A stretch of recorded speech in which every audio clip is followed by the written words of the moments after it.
So ni mchokozi. So unataka violence asubuhi.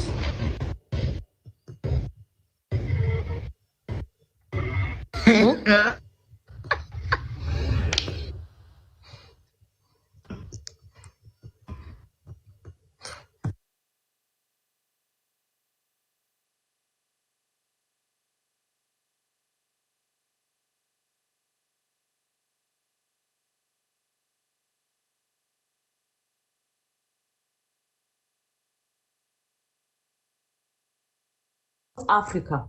Do you pussy kiingia penetrate in Africa? So they'll try as much as they can to take to the rest of other African countries. But without God, our Miamka, and they're so mad against Zakayo. He's on his own. So there's somebody amesema, how can we do it? Yeah, na hizi mabills tupeleke kotini. You know, my idea was, kama sisi, all these groups, movements zenye tuko nazo, can we hire a sane lawyer wetu? Hata kama ni Omtata, tukue tunachanga, we can go even to radio stations wenye wanatu support. We ask any Kenyan, ile pesa ako nayo. Tuna hire these strong lawyers. Tunapeleka every vitu, si kupigana tu kwa mtandao. Because you know, that's the advantage they are taking. Because wakigazeti, vitu zikipitishwa, zinapitishwa, si tuko tu hapa kwa TikTok, tunasema, things they are going. That was my idea, my take. So we go also professional way. Si kusema tu, tukiona kuna bill, tuna act. If we have our lawyers there, si streets too. Tunafanya streets, but at the same time, kuna msea naida kutu represent kotini, tuna block. Izo mabill zao zote kawa 90. Actually, Noni, even me, I'm to support you. Because that is the right way to go. If we don't use that direction, I don't know which direction we're going to use, because even this guy is coming now to our platforms. He's coming also to interfere with social media. Look at him. Angalia media sahi ni yeye anazicontrol vile anataka. You see, they don't say anything. It's not like hata ni to sponsor huyo lawyer tusimamie na pia sisi tutoke kwa hizo courts. Tutoke kwa hizo courts tusikize hizo case pia sisi wenyewe. Tukipata this great lawyer tunamlipa ana to represent. Yes. That is the best direction for me. Bill Gates mzee amepewa immunity Kenya. Ebu you people search international news that za Africa. Juu sasa hapa tunazubaishwa na maujiga, sijui Gachagua, sijui nini. At the same time, ya wanapass crazy bills. Wanatupea nini? Distraction. Tuna concentrate with the wrong things, but in the real sense, yeah?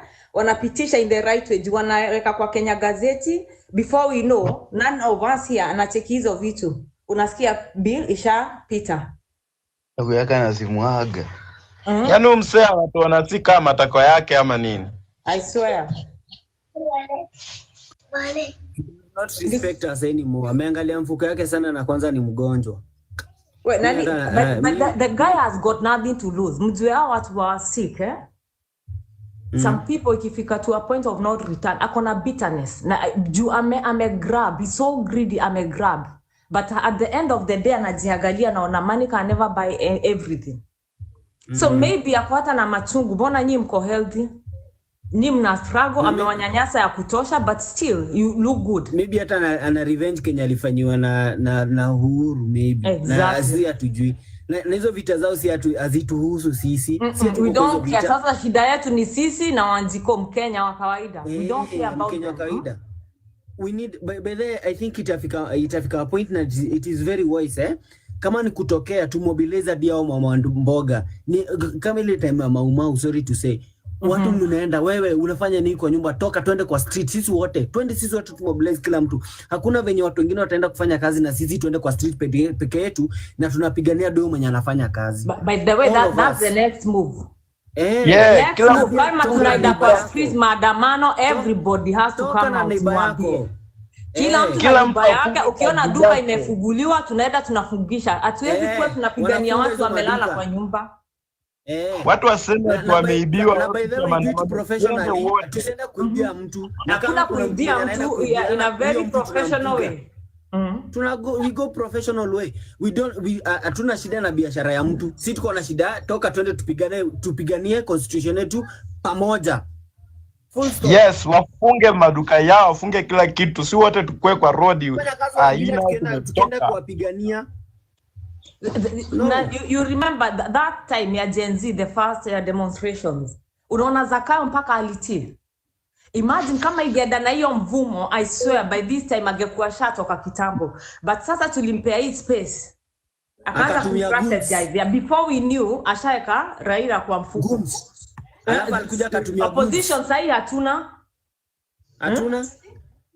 Sahi sasa poteza hiyo kiti ya AU. Kitu kiliopo akipata akuja kutuingiza box hapa tena. Wakenya tusahau sasa ni tena. Juu alishika Raila, sasa atashika nani? Nothing. Tutoke wote, hakuna mwenye atashika next. Twende sasa wote ndio ajui. Cause mse achezi juu imagine wakipa hii ya chakula ya food. We are in for a big shock. Atiwezi panda mpaka Mirio, Gwashe huko kwako Geshagi mamako hawezi panda. Then lakini ni ufala inayo. Kutolea tax vitu tunakula vitu wenye si wenyewe tunaunda. Kwani wanataka tuimport? Huyu jamaa anakaa aje? Na tuenda si matako yake ama nini? Mnajua ni, let me tell you, the Western world kama hamjui. They are so jealous na wa Afrika because si wadaganyi wazungu, most of them hata wakilive for long ni madawa na nini, and they make a lot of money na their pharmaceutical industries. So ukisikia ati mtu akona 190 years maybe 80% ya mwili yake ni dawa. Those people who have traveled muone those people wana feed madawa sijui kama nini.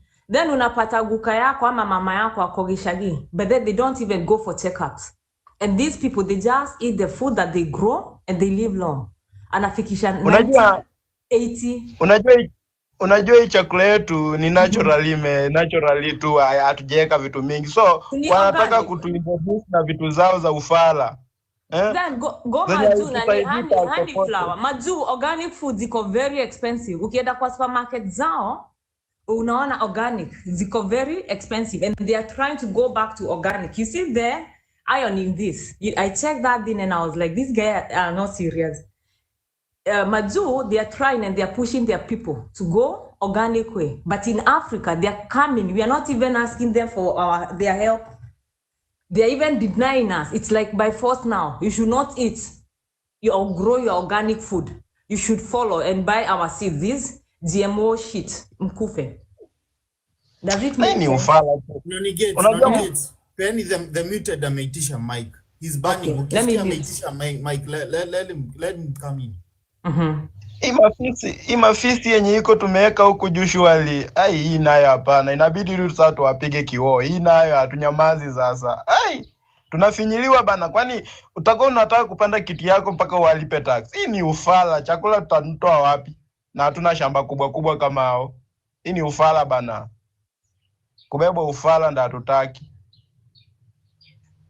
Na unajua sasa as much as some of Kenyans wamenyamaza, ikitu at the end of the day it affect all Kenyans, not some portion of Kenyans.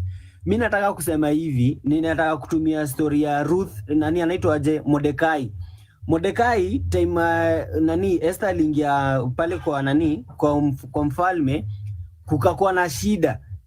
Mordekai akaambia nani anaitwa Esther ya kwamba kama hautatuokoa ujue hata wewe pia hii kitu itaku affect, ni either utuokoe ama ukatae. Unaona? Lakini at the end of the day Esther ali-act na akakuja akaokoa. The same way hapa hivi ni sisi wenyewe, because sasa hapa hivi hatuna opposition, hatuna mtu wa kututetea, ni sisi wenyewe tujitetee, because already Ruto ameingiza parliament kwa mfuko yake, ameingiza senate kwa mfuko yake, na ndio anapigania upande wa judiciary pia kuingiza kwa mfuko yake.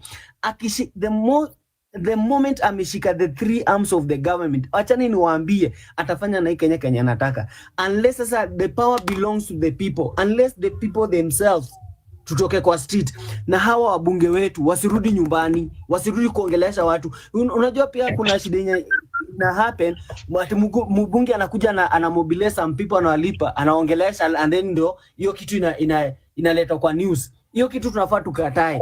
Wakenya wote wafai kuongelesha na wabunge. Hao wabunge kwanza ni wasaliti. Hawafai kabisa. Na tunafaa tujue kwao ni wapi, hizo manyumba zao zinafaa zichomwe, waende wahamie hizo nchi zenye zinawasupport. Watoke watusaidie, wanatusaidia na nini, tunawachagua tusaidie. Wakifika mtaani inafaa kuwafurusha hizo madinga zao watoke na mabao. Waepeshwe, wafai wanatusaidia na nini? Wamesema wananunua nazo masuti wanavaa wakitembea huku. Kwanza politicians they are thieves. Mimi naamini hakuna politician mwenye ako na pesa ya halali, wote ni wezi. Wezi the muted umeshika hii microphone. Hapana, si bado walikuwa wanaongea, sasa singeweza kuita hata hiyo. Okay. Kuna mabloga wanatembea hapa na mateksi zao. Inafaa tuwasalimie. Blokiwe kwanza hata. Okay, there is no need even to block those bloggers because niliwaambia hapa ni shule. Wacheni wasome, wako shule hapo chini. Yeah. Number one thing that we must admit, all of us. Then I'll ask a second question whereby you will answer yourself. You will answer it by yourself. Number one is that let us admit as the citizens of Kenya that we made a wrong mistake, a very big mistake by voting in this government from MCAs to the president. That is the first thing we should admit, rather than going around the bush. We had many options in the ballot box, but sweet words carried us away. That is the first thing. And now we are suffering the consequences of our choices. Number two, as the Gen Zs, the work media, let me ask you a question. Now, assume that there are police officers or the DCI by your door and you are arrested. The way we are here, wangapi wataenda police station ama kumtetea the work media that want the work media out? Me, I'll be in the front line. Nitakuweko kumuokoa mimi. I'll fight for him. You will be in the You will fight for him. Very good. Very good. It is said now, I don't know the network. My network is a little bit bad. Mnanipata? Okay, network is restored. So my point is we are busy daily doing politics of Gachagua, Ruto, and Raila. We are forgetting that there are some critical things going on the ground that are going to affect us tomorrow. That is what we are not even getting. There are three things in this world that you cannot bring politics in them: security, health, education, finally, economy. We are here fighting Ruto must go, yet Chief is coming into action. Tomorrow you will not even access even the dialysis. People are going to die because they cannot afford bill of hospitals. These are the things that we should be fighting for. Gen Z, we are losing our focus to politics instead of saying, I do say one thing. Look, for example, yes, I was in UK last time. When you go to that country, even if it is 10 years, even if someone can increase the term limits, even to 20 years.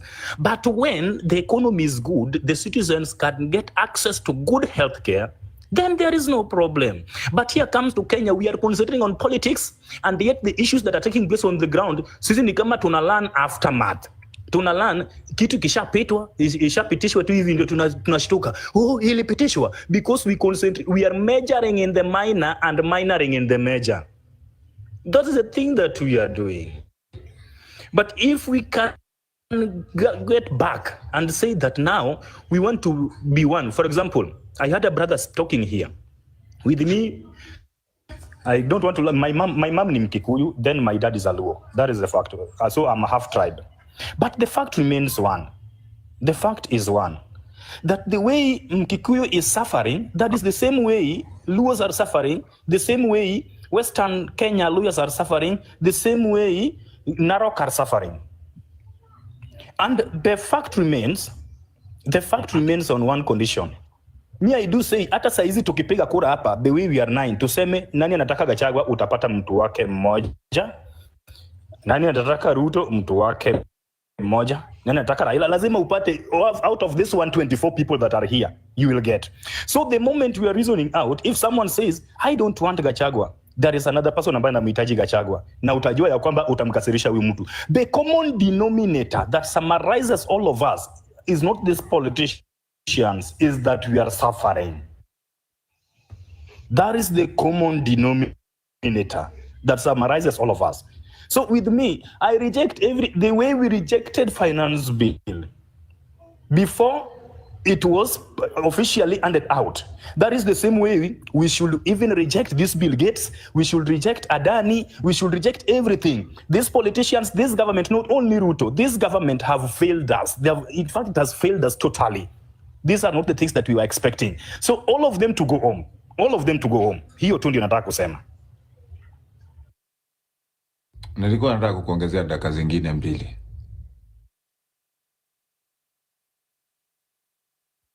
Enyewe hapo you have said something. Ukweli kabisa.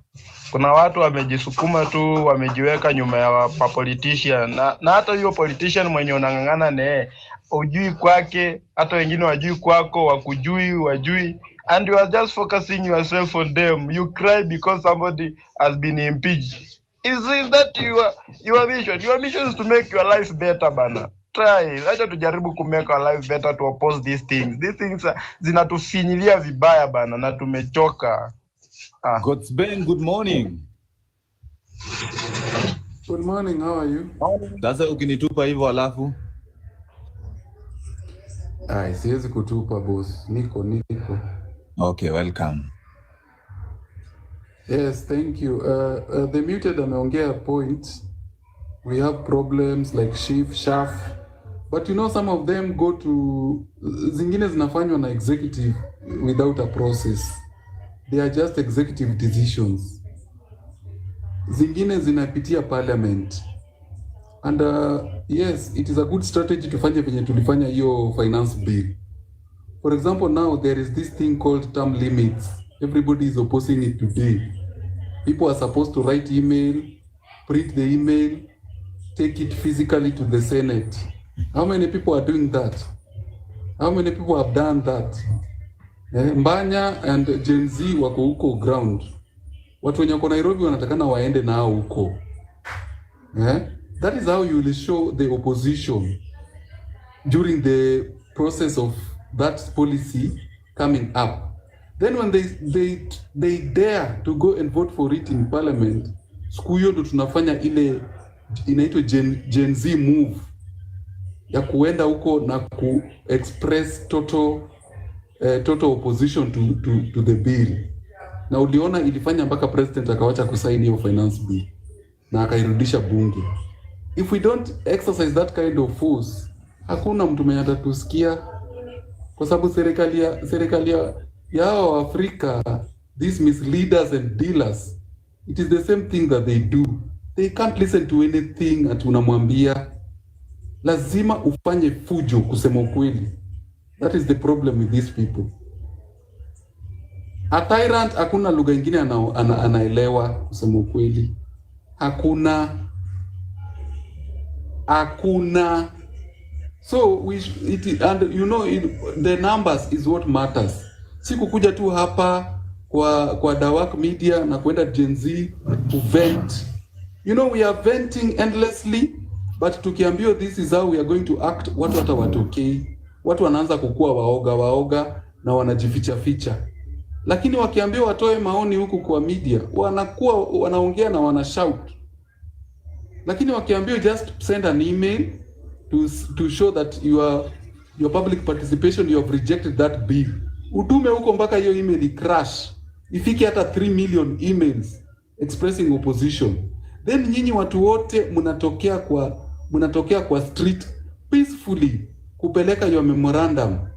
Nyinyi watu wote, you just go there peacefully, mkiimba wimbo za gospel, mkimarch mpaka Senate, mnapeleka hiyo referendum without any chaos. Then wakijaribu kuendelea and you have made your opposition known peacefully, wakijaribu kupeleka hiyo bill ati wanaenda kuipitisha, they ignore the public participation. Siku hiyo sasa ndo mnatoka without fear or favor, na mnaenda ikiwezekana you do exactly what the Gen Zs do, mnabomoa hiyo nini hiyo bunge, na wakiendelea hivyo you could even just burn it. Surely hao watu watakikani wapewe space. Unapeana pressure. We are not ignoring anything. Tunatakana tukue organized. Ukue watu wenye wana monitor the media, ikue watu wenye wana monitor the bills that are coming in parliament, so that in case anything comes in, the only organization that works secretly is the cabinet. Kuna vitu zinaenda kupitishwa cabinet na hata atujui because they don't have a procedure and their meeting is held in secret. We should also change. I don't know why cabinet meetings are held in secret at all. They should be answered like what happens in parliament. They should be totally transparent, and every time the cabinet they make decision, the minutes should be publicized so that people know when those decisions are being made. Na tukijua, some things like this are done in thing. It is somebody who leaked it. It was being done in secret. Hakuna mtu mwenye alikuwa anajua. It is just somebody in the government mwenye alifanya leakage. So there are things that the executive is doing that they do them secretly, while the constitution says that everything should be done transparently and accountably. So hizo ndo zinaweza tupita, but hizi vitu nye zinaenda bunge they are done in public. So hakuna kitu nye inaenda bunge yenye inatupita. And wembe ni ule, the procedure is the same. Every time ikikuja, we express our displeasure. We send the memorandum in bulk and we deliver them physically. And then wakiendelesha, wote tunatokea kwa streets to express our opposition. Hakuna njia ingine, by the way. Njia ya kukuja kukua TikTok protesters and we do our demonstrations on social media, haitasaidia, by the way. Haitasaidia. It is not enough. We should do it in the social media, waone. We do it by sending the emails nyingi, and then tunatokea pia ground. Tunaenda kuonyesha tumekataa, na tunakataa forcefully. Hiyo method tukikuwa very consistent on it na numbers ziendelee ku increase, watu wataanza kutusikia, by the way. Watasikia, because that is the only language that they listen to. Language of numbers and language of force. Alafu hiyo ingine obviously ni elections. We should elect people who are competent and who have integrity. Tuachane na mambo ya ukabila. Tuachane na mambo ya kukua bribed. Tuachane na mambo ya kukua bribed, tuachane na mambo ya ukabila.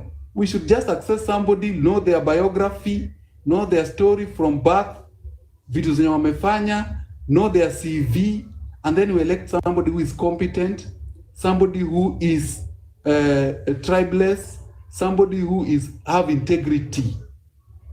Hapo tutaendelea vizuri. Na pia yeye tukimwelect alafu aonyeshe ujinga, wembe ni ule. Kitu yote yenye anafanya tuna oppose with numbers. Hiyo tu ndio inatusaidia. Hiyo tu ndio ilichange hata huko Europe. Europe used to be exactly the way Africa is. It used to be even worse. But it was changed by people coming out in numbers and saying no to autocracy, no to dictatorship, no to tyranny, no, and you reject. Watu wa power watasikia. They really listen to crowds. Numbers is what scares them. Lakini ukikuwa tu na shout huko kwa TikTok na utokei kwa ground, hawatasikia kusema kweli. They will never listen. And the example you saw it during the finance bill. You saw the example during the finance bill. Si kitu yenye watu wanafundishwa. Watu waliona venye numbers ilikuwa, Ruto aliogopa kusaini hiyo bill na akairudisha. So that akairudisha, alafu akaipitisha. Msiambie wa Kenya ati William Ruto hakupitisha finance bill. Let's be honest. Hiyo kitu kwanza istakiwa, waambieni wa Kenya ilipitishwa after hata kutua. Hakuna kitu tuliachieve na hiyo maandamano ya finance bill. Jamaa zimerudisha. Kusema ukweli, ukiangalia zile proposals zenye zilikuwa kwa hiyo finance bill one by one, utaona hakuna yenye imepita. Kusema ukweli, haikupita. Naomba kuchangia. Just be honest. Acha tukuja kwa we should stand with the truth. Hiyo nini ukiangalia one by one the clauses, hakuna yenye inakuwa implemented hata moja. Hakuna. Wani ndo wanafanya indirect, kwani ni nini hizi wanafanya? Sini hii, kwani si ndio hizi wanachukua one by one? Yes, Ochieng, it's your time. Asanteni sana. Diwak, unafanya kazi poa kutupatia platform ya kuongea. Now, tumeongea vizuri. Na mimi kama kijana nataka kuongelesha vijana wenzangu. Please kwanza tuchukue kura. Tujiandikishe. Tuko wengi na sisi ndio tuko kwa street na sisi ndio tuna feel vibaya. Juu hao watu wengine ni wachache, hawawezi fika hata 5,000 hao wenye wanatusumbua. So kitu ya kwanza ni sisi kama vijana tuchukue kura. Alafu tungoje 2027 na before hii 2027 ifike. Naona tutokelezeni tena. Venye tulijitokeza hiyo time ya Gen Z, watu watokelezee tena na tusiogope. Mimi nilikuwa kwa hizo maandamano. By the way, hiyo time nilikuwa nimeomba ruhusa ati mimi ni mgonjwa. Sikuwa mgonjwa, nilikuwa naenda huko kuprotest na watu. Tuendeni huko. Na tusione ati huyu ni wetu, ati huyu ni nani. Tutokelezee kama sisi vijana. Na tuende kwa hiyo parliament, mali wanapitisha hizo vitu zao. Like, juzi nikienda tu pale Githurai, nilienda kuchukua specs. Nilikuwa nadhani nitapata kama laini iko kama kawaida. Imagine mambo ya medical imeanguka chini, niliingia na nikasafiwa within 2 minutes nilikuwa nimetoka. Mbona? Juu ya hii kitu yenye imeletwa. Watu hawaielewi kabisa. Watu hawaielewi. So Kenya mimi naweza omba ni sisi kutokelezea venye tulitokelezea wakati wa Gen Z. Na hata kama tunakufa, wacha tukufe ndio watu wengine wakuje waone vizuri hapo mbele. Juu tukikaa hivi, unataka watu watokee lini? Ukiuliza unaweza taka watu watokee lini wewe? Hata leo venye iliorganiziwa hapa kwa TikTok na hizi social media. Watu hakuna mtu alienda tao akatangaza, ilikuwa tu kwa hizi social media platforms. Tutokelezeni na tuingie tao, tuvuruge, sio kuharibu vitu za watu. Tuambie hawa wenye wako kwa parliament that tuliwatuma huko watusaidie, sio kujipendekeza na kuchukua sijui nini. Please, mimi naomba tu any maandamano ikiitishwa tutokeleze na tujaze hizo nini. Hata kama ni State House tutafika, tufike. Wenye watafika wafike, wenye watabaki wakule hiyo matunda yetu. Okay, Dawak, good. Dawak. Dawak, kama leo watu walikuwa waandike email waende Senate. Watu wangapi wako ready kuenda huko Nairobi? Watu waende. Already Gen Z na Mbanya wako huko kwa Nairobi. Join them there. Print email yako uende huko Senate saa hii. Dawak, naweza chipin. Uende huko kama uko Nairobi. Dawak, naweza chipin kidogo. Wacha Simba huko. Jili, nataka kwenda mahali. Unajua mimi nafanya advocacy kwa hizi ma social media spaces ka zote. So mimi sitaongea mambo. Wase 2017 ni mbali. Tusijidanganyishe 2017 ni iko karibu. Na tusijidanganyishe tuko America, we are in Kenya. Huyu jamaa ataiba kura. Sasa hii hata venye tunaongea technically amewa opposition ni mimi na wewe. Hiyo ndio kitu tunafaa tujue. And then another notion ati social media space yetu is not enough. Manze, social media space sasa hii iko key. Juu hatuwezi meet remotely hivyo all the time. How do we connect online? So tunafaa kutengeneza zile structures zenye zina facilitate movement. Tulikuwa tumeongea jana juu ya coordinate na influencers kaki na Eriko. Even the way to build structures, tusiangushe structures. We already know what was working for us. To build on what Gen Z had already put in place. Hii movement ilishafikia mali tulikuwa tukichoma parliament. So let us never ever forget that. Tusiwahi sema ati hakuna kitu yenye tulifanya. Manze, we made history. And ile kitu tulifanya hapa Kenya, it resonated with the rest of the world. An injustice is an injustice. Guys, hakuna vile unaweza kuishuga kote. Na hii economy inatu link wote. Ukwewe ni mkale, ukwewe ni mtaka, ukwewe ni nini.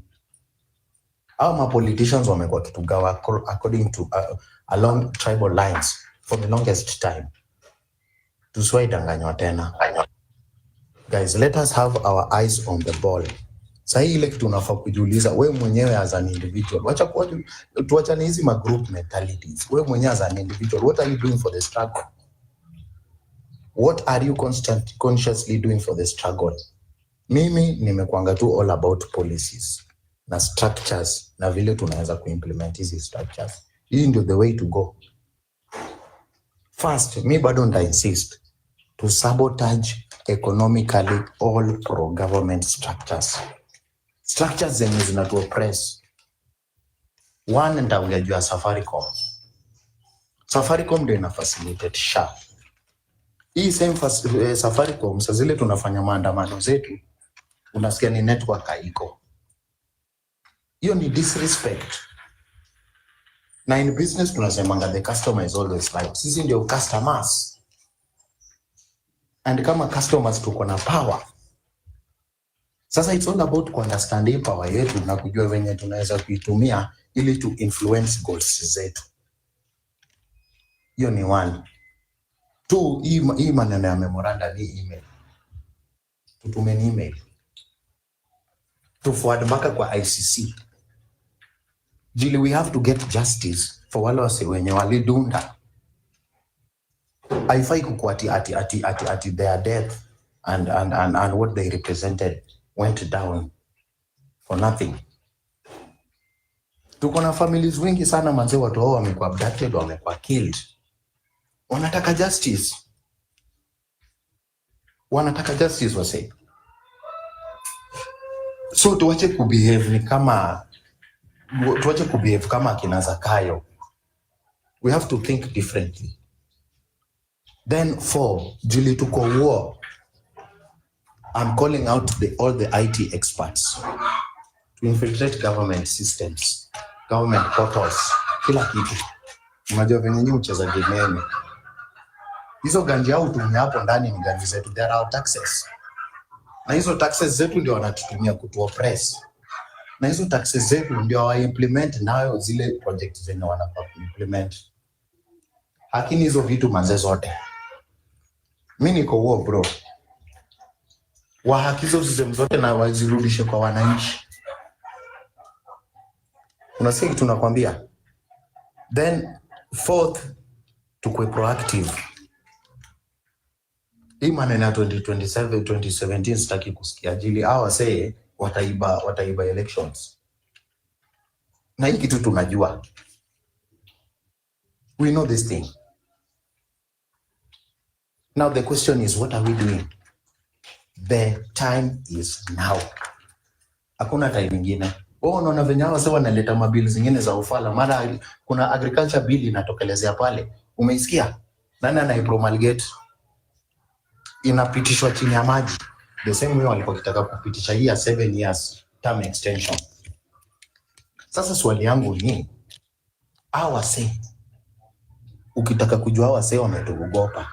Mbona Ruto anaongeza 7-year term limit? We must try to decode the ideologies zake behind it. He's scared. He's scared and he consciously knows that he does not have public, the public are not with him on this issue. That's why unamwona na sita anasema mara 7 years, mara ongeze hii bill, mara ongeze hii bill, mara patia ndani. Unasikia tunakwambia wase. So tujue tushamfikia. Saizi gani kama anafanya zile ma expeditions zake Guinness Book of Record, travels around the country, around the world. Ground iko hostile. Sitaki kuongea juu ya Mrima tuko na Mrima full. Hata msikue na wasiwasi. Gachagua is on board. Hata kama ndio alininiwa na nani. Unajua it takes you to be beaten so that you actually know the gravity of the situation. Now let us not be discriminative. Tuta discriminate wale watu wenye hawako for the struggle. Thank you. Lakini any mtu mwenye ako pro. Finish on that. Let me pass microphone to somebody else. If you still wait, you still do information. Lawrence, good morning. Welcome to the video. Lawrence. Yes. Mkoaje? Tuko salama. Welcome. Karibu.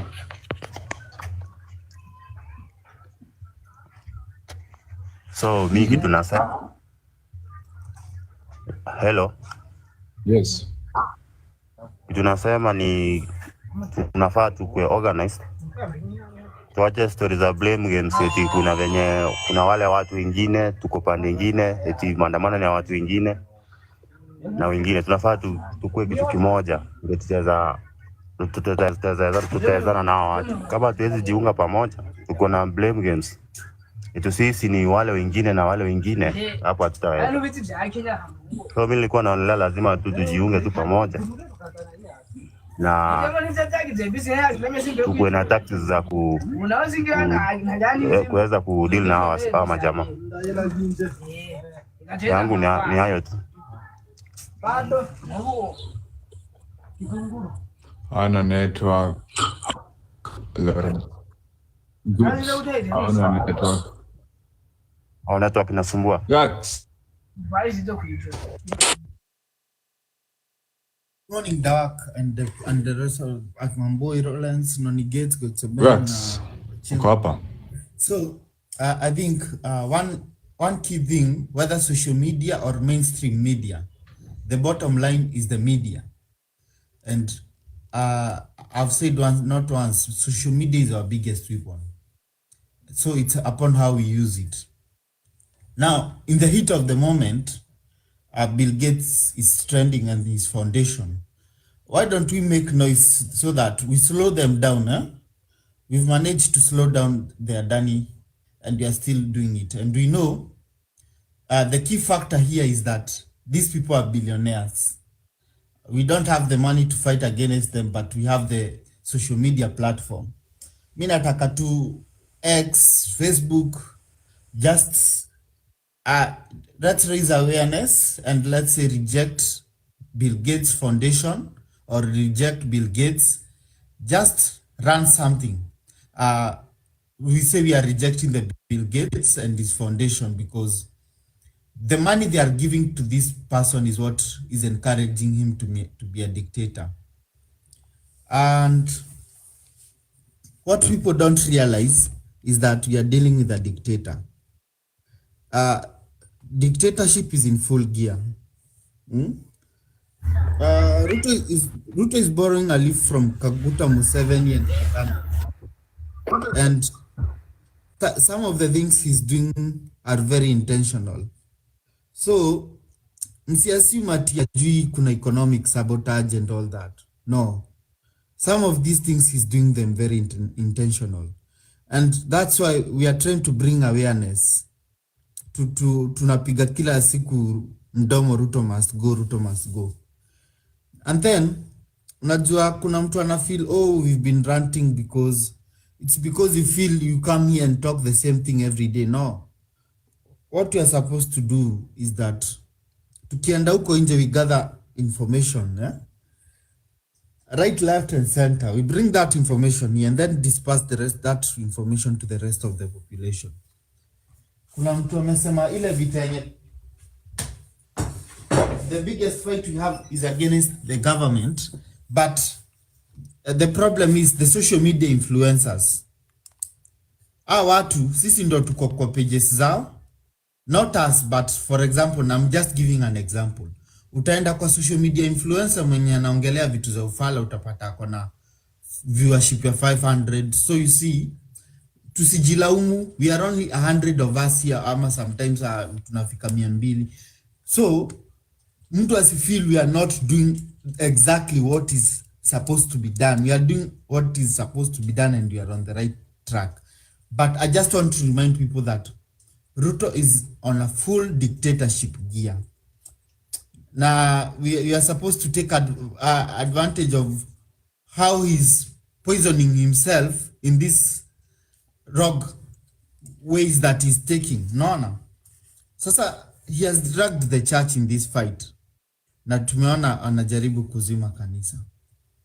Why don't we fuel hapo kwa kanisa tuongeze makaa? Let the church go against him. Unajua kitu moja yenye mna assume is that what happened on 25th was very organic. But right now the social media influencers and all those people are not talking about it. What should we do? That's the question. And how should we forge the way forward? So I just want to tell you that whatever you are doing is something. Msijione kama you are not doing something. Kama saizi mimi nikitoka hapa naenda kuingia X #reject Bill Gates. And Noni Gadhoni had raised something akasema whatever is happening here in Kenya is not only happening in Kenya. It's happening around Africa. And that's why if you start making noise, the rest of Africa follows and will join, and the voice will become bigger. Thank you, Dawak.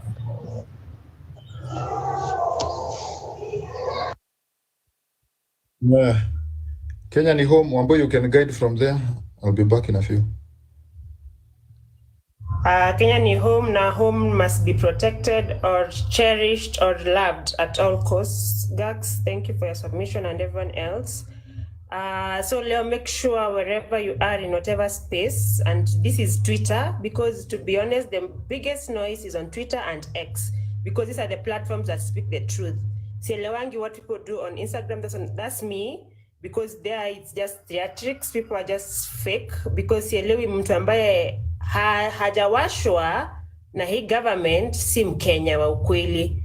And you don't have to be even to know politics or anything. Ni wewe hauna utu kwa nafsi yako uone ya kwamba things are not going right and you can do something because the power is in you. So kindly go to X venye tumesema, and we are always saying here, go to X, retweet, repost, do those hashtags. Leo, let us put the most fire on this Bill Gates story. Na ukumbuke pia Chief, and what are the pertinent issues of the day. And of course, this public participation, wherever you are, is it online, is it on the ground, make sure you are doing something on a daily basis. Ndio tusione hapa tunafanya kazi. It is very online. This struggle is very online. And when you say online, it's very spiritual, because atuonani, tunaifanya tu pale na make impact. Here on TikTok, kindly repost as much as you can. Like videos, comment. That's how the algorithms raises that hashtag inakuwa trending. That's how the algorithm raises any message that we are passing. It's our numbers. I cannot compare the numbers of retweets and reposts on X and TikTok compared na ile wakati wa reject finance bill. So in my opinion, maandamano is not yet, because we still need to inject them more. So penye uko tumeambiwa, let it be very personal. Pewe penye uko without looking at any other person, influencer, ama lawyer, ama whoever. Wherever you are, what are you doing? Welcome, Katrina.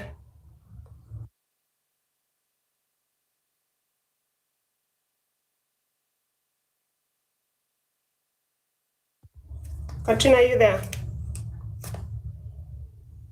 Kenya ni home. Hi, welcome. Good morning. Niko fiti, good morning. Go ahead. Oh, me, I needed to confirm. Niliona watu wakisema on 25th, that's today, watu wanatokea. So my question is it still on? Kwa sababu sijui how much ili inject kwa hiyo kutokea kwenda kwa the Senate. That was my question. Is it still on?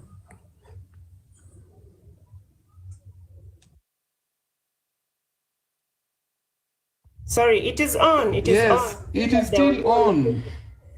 Okay. It is still on. Print hiyo nini yako uende Senate. Na kama iko on, how many of us wanakea? That question, the other question. Wachana na hiyo, wewe just go. If you are able, unajua just go. Kwa sababu watu wengine pia wametokea wako huko. the last time tulikuwa kwa street, yes, tuliambiana we go, and I went nikapata watu hawako. That's so I was down, nilikuwa down kwa sababu nilikuwa ni time ya kwenda kuwasha candle. Juu nilikuwa nimebebea watu wengi candles, so ili ni mess juu unaona kuna candles mingi sana nilirudi nazo. Niliona nikaa nimefanya tu kazi ya ujinga, and I was like hapana, if at all mimi natokea watu kwa live wanasema wanakuja and watu hawakuji, what's the essence of going? Na ukienda huko mjipate mko wachache, kushikwa hata hamtajulikana nani wameshikwa. That's my fear. But me, I was there. I was there during the Mashujaa Day, and of course, sometimes naangalia tu how the situation is, because to be honest, that day people didn't come out, of course, and don't rely so much on the numbers. Wewe ndo fanye kazi yako pale, uliakisha candle yako. Candles nilifanya live, niliingia live ikabidi nimewashia wasi, but thanks watu walijoin sana, wengi sana. Yeah, that's it. Unasema wherever you are, upward kidogo, wherever you are, do what you can to your level best. Don't mind about the numbers. The time will come for the numbers. Sahi tufanye kenye tunaweza wherever we are. Upward, do you have something to comment? Yeah, nilikuwa naambia Kenya ni home. Saizi tumesema we don't want to blame anyone, but we want to be very much focused. And I like Beng ako hapa. Beng ni msehua na reason. Right now tunajaribu sana kuleta zile minds za kureason pamoja, and we come up with the solutions, not blames. So tulikuja na hiyo initiative tukasema katiba yetu inapeana hiyo provision ya kupetition memorandums ziende kwa parliament, of which kwa portal iko on, kuna email pia ya kufanya the same. Na tukasema the best thing ya wewe kufanya ni utume your email. Ukishatuma email, the copy of that email ubaki nayo. Hiyo copy yenye umebaki nayo, we can zimobilize, tunaweza zisanya zote na zikuwe moja, so that zinaweza enda in case of anything, zinaweza pelekwa kwa nini sasa kwa koti, kwa sababu ziko pamoja. So the movement tumechange how we operate, kwa sababu tumerealize one thing, hiki tunataka a lot of maturity and a lot of professionality. That is why hiyo directive ikatoka kwamba wase watume email, kwa sababu when these bills zinapeanwa huko lazima inataka hivyo. Na ukiangalia sheria inasema wakati mtu amefanya petition, hiyo petition the speaker of the parliament anastahili ai-read kwa hiyo kwa pale during the proceedings ya hiyo motion. So when that thing wame-read kwa parliament, inamaanisha ni Mkenya mwenyewe amejiwakilisha pale. And tukasema wakati unaandika hiyo petition, usifake your name, use your ID, use your name. If you have an organization, use the real document, legal documents, ama the legal name of the organization, the number, hivyo, so that wakati tunapea hizi vitu lawyer anapata the real things zenye ziko kwa ground. Hiyo itatusupport si kama wa Kenya sasa ku work in one direction. Another thing yenye tumesema na Benga ameiongelea hapa, most of our people, they are not educated. Most of our people, they don't cooperate in what we are doing. Hata saizi ukisema tuende street utapata wase wachache sana wako street.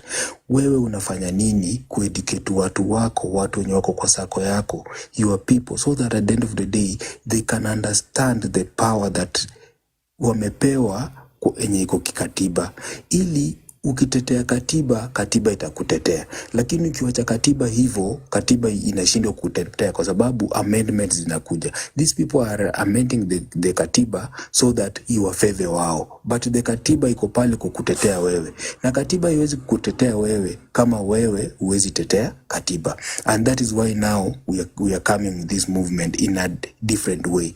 Another thing tukaongea tukasema, most of young people wameenda street, wamewawa. We want to reduce this bloodshed. Tuta reduce bloodshed aje?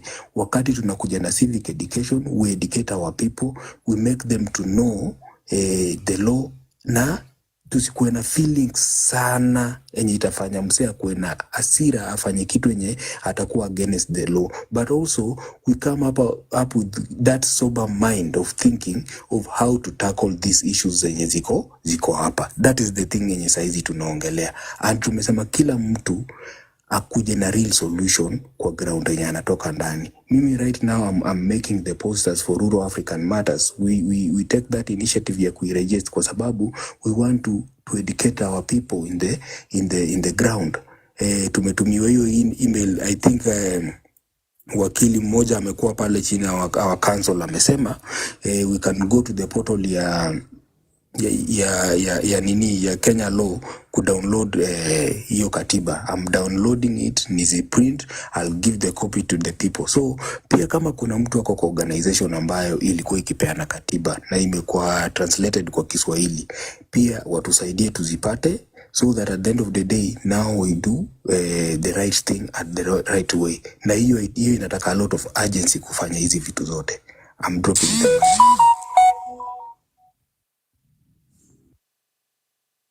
And it's true. Thank you, Upward. Just to check, the submission was deadline ilikuwa jana, si ndio? I think when you told us that. The submission. Ni leo. 25th today. Oh, I thought it's 25th by midnight. So you guys, you still have time. Na kama uja submit, what are you waiting for? Tafadhali go. Even if you have how many emails, go there and submit again. That's what I've done. Anyway, Konde, karibu. Ordinary, do you have something to add? Morning. Okay, Konde, go ahead. Yeah, am I there? Ordinary, do you have something to add? Yeah. Morning. Okay, Konde, go ahead. Yeah, am I there? Ordinary, do you have something to add? No echo, maybe you can check Pole. Okay, Noni, tumekaa bila kusikia. Can you say something?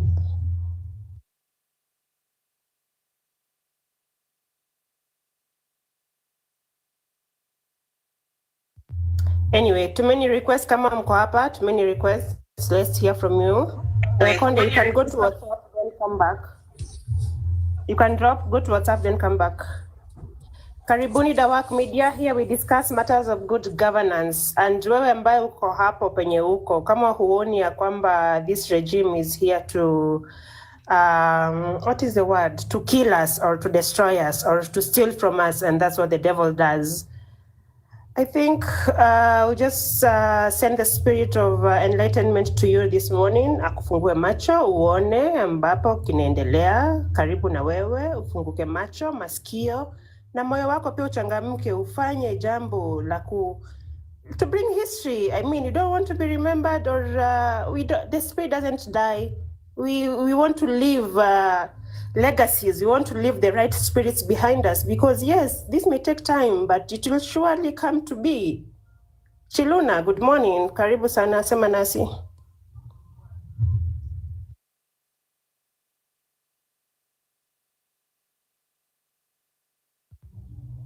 Chiluna, are you there? Chilunancy. Janet Media, so panda hapa juu tuma requests, come and tell us the controversial statements that you're saying here kwa comments.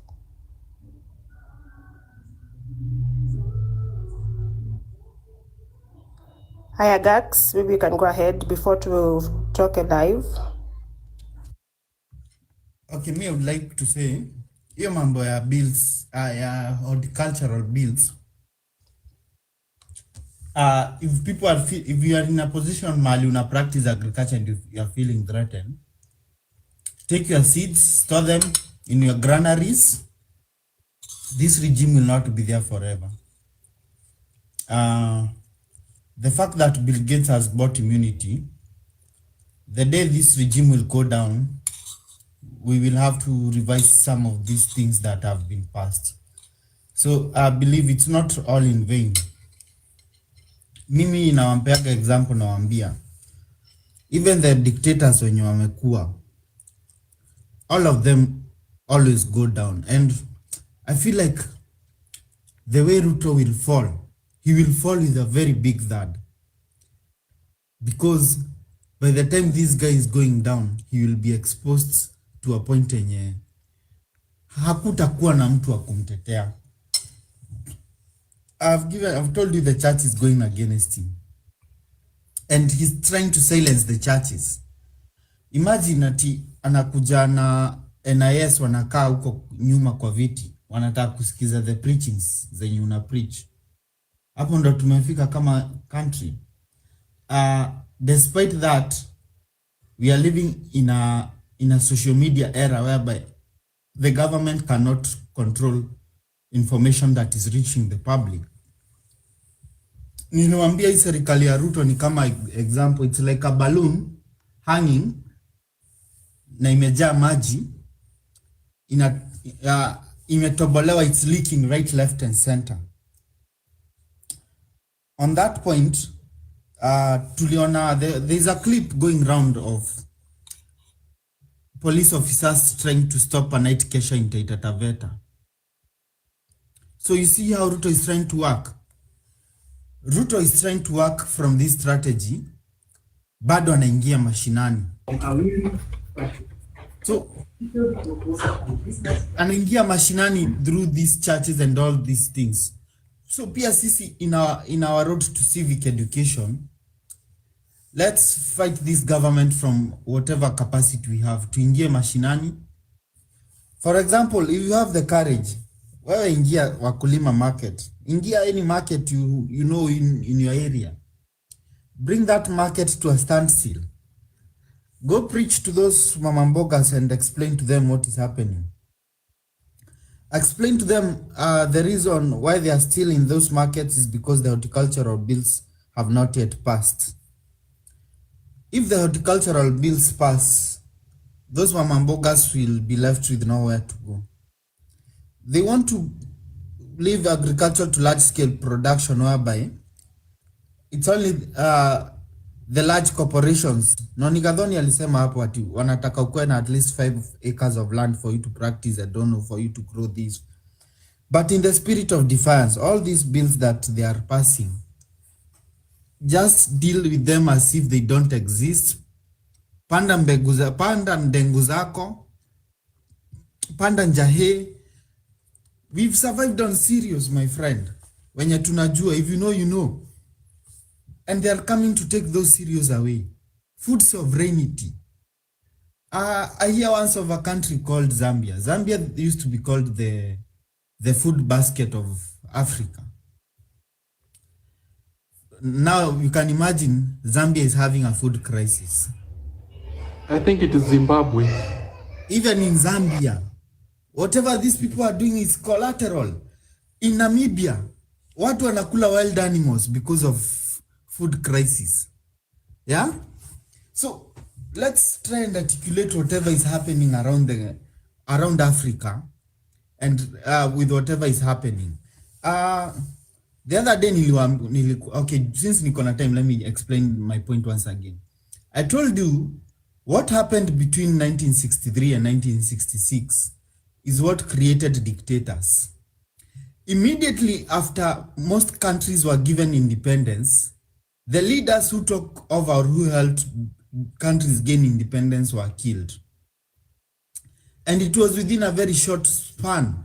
Within 3 years, we had lost Kwame Nkrumah, we had lost Thomas Sankara, we had lost Patrice Lumumba, and the new colonists were paving way for dictators. So whatever happened during that span of 2-3 years is what is happening right now in Africa. Within this span of 2-3 years, they are planning to plant dictators. Let me just bring you up to date with what happened in Zambia. Is it Zambia? Whereby they are interfering with the judiciary. As they are interfering with the judiciary, in South Sudan, our neighbor here, that's why I'm telling you, Ruto is borrowing a riff from somewhere. South Sudan has postponed elections from 2024 December to 2026 December. They have postponed the elections by 2 years. There's other countries in West Africa. They have also postponed elections for 2 years. And they are planning to put a term extension limit. So whatever is happening in Kenya is aligning with someone's agenda. There's someone faceless behind this agenda. And Ruto Ruto doesn't know how to say no. That's why we are in big trouble as Kenya as a country. Ruto is a puppet. And I would like to say that whatever is happening, the USA are aware. The US is aware that Ruto is doing money laundering. The USA is very aware that Ruto is planning to become a dictator. And that's why Ruto doesn't have a voice against them. I love to remind you back wakati Ruto aliingia into power. He was very vocal against the dollar. Oh, this dollar.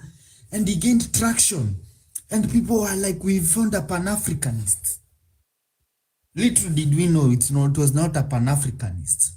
His idea was very good, but alikaa chini akakaishwa akaambiwa, we know of all your illegal dealings. And after that, what happened? Ruto changed his tone. And after that, you should know that any speech that Ruto is making, he usually not address us as Kenyans. He's addressing the globalists and his financiers. And his financiers are his Western puppets, his Western leaders. And they are the ones who are given these speeches. It's not really about us. It's not about us Kenyans. That's why the best we can do is paint his image internationally. Let's paint his image as a dictator. The best we can fight is to paint Ruto's image in a negative way. That is how we are going to stop this dictatorship. And once again, guys, let me just tell you, the only way to stop Ruto, paint his image in a negative way. Because he's not addressing us anymore. Ukisikia Ruto ametoka kuongea ati he's not addressing you. He's addressing the international leaders who are funding him. The issue of carbon credits. Okay, now let's look at it this way. The same time he's dealing with the Bill Gates who are messing our agricultural and our health sector through World Health Organization. And I believe that is why Ruto wants to buy immunity, because it's either what he has already done in our country will come to haunt him. That is why he's buying immunity, or what he's planning to do. That is why he's planning immunity. He's buying immunity.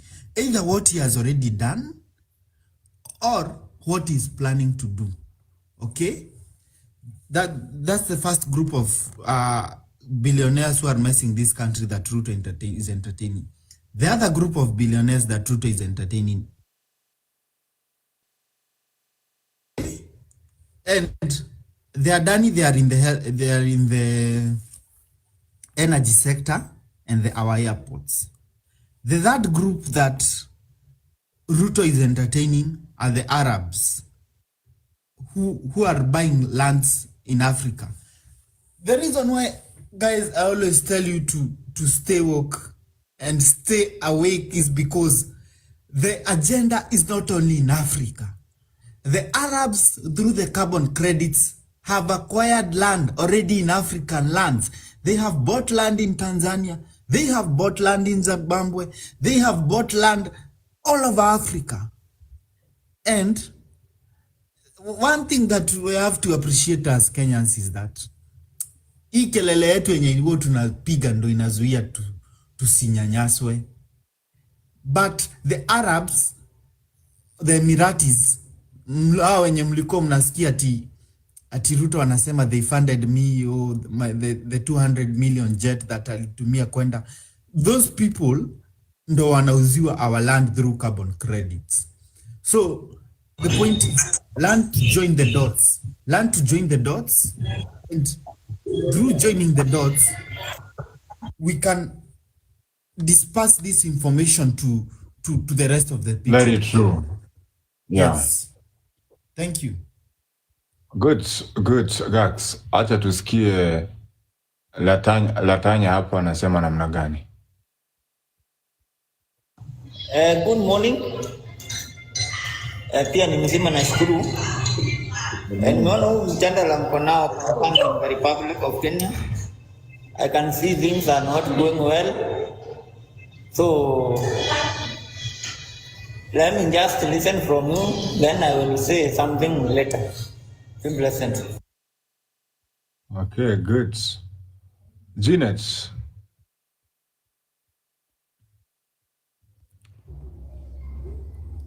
Yes, Saseni. Kwaje. Yeah, Imona, people are furious about the government now. Kila mtu anaongea tu about the negative side of the government. This time around, though kuna some aspects of the government sikubaliani nalo, but there are some aspects I will beg you, I want to agree with them. Kwa sababu kuna kitu unapata like ukiangalia our country Kenya in our country Kenya sana ni hii group ya watu inaitwanga brokers, tuseme cartels hapa katikati. Na ukiangalia most government institutions, they are not working because of hii group ya watu inaitwa cartels. Let's take an example of kubadilishwa kwa SHA, kwa NHIF ikuje kwa SHIF. Ukienda kitambo hapo kwa NHIF, you will get a small hospital somewhere in Githurai, just a dispensary, but inadai gava over 100 million. Ati juu alifanya surgery transplant, sijui ya moyo, wakafanya surgery transplant, sijui ya kidney, something they cannot afford to do. But because hii system ya SHIF iko na hiyo loophole, mtu anaweza jiingiza tu hapo na akafanya hiyo kitu, and he wants the government to pay him. So wakati jamaa akakuja akasema hapana, let us stop this thing, tujaribu tunyoroshe hii kitu. People are totally against that thing, but hata ukiuliza mtu why are you against that thing, wamesema tu hapana, hii kitu ni mbaya.